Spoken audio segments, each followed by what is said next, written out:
Hey guys, it's Maria and welcome back to the channel. With exam season quickly approaching, I decided to make this quick video on how you could potentially timetable your revision.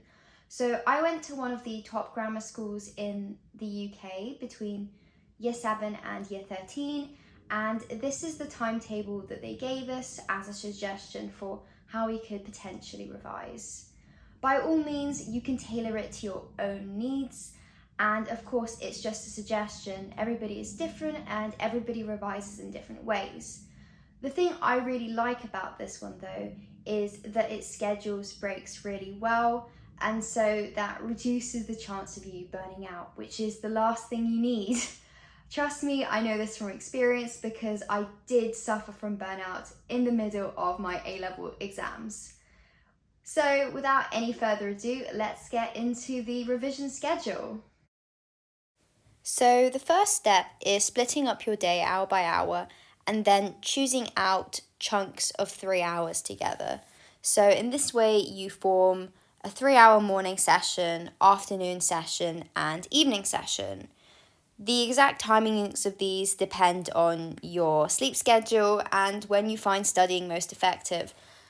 You'll probably know this roughly by now, so you can very much tailor it to you. From there, you have generated 3 3-hour slots, and that forms the basis for the next part. From these, you then choose to study in only 2 of the 3-hour sessions.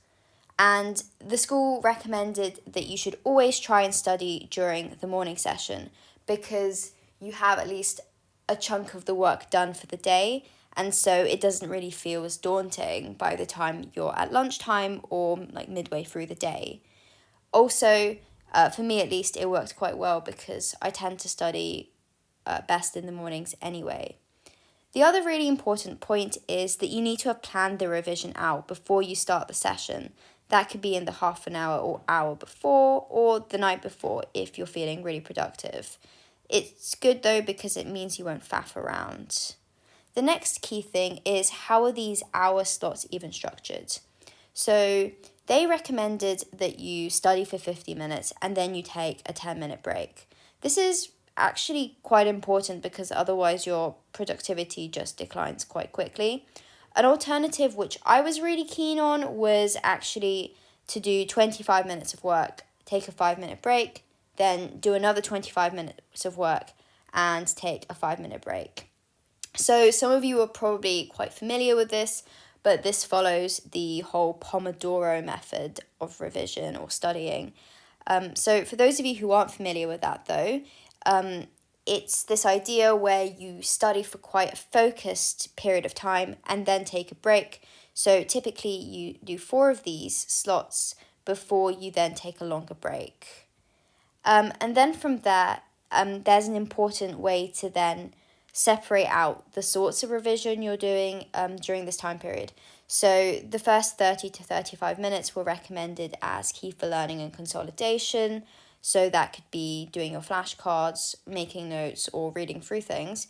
And then the other 15 to 20 minutes could be used for actually actively doing past papers and testing yourself against what the examiners will be looking from you, because that's a really important skill as well to ace your exams.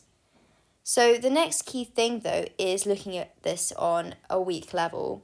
So what they recommended, much to my surprise, was choosing 2 days a week and taking those off completely because you need to be able to sustain this for quite a long period of time.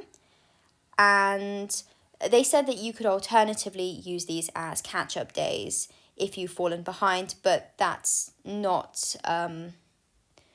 the best way to approach these. It's not preferable, just because otherwise you do risk burning out. Obviously, you can tailor this and you can change it according to what you want. I hope that was useful for you guys.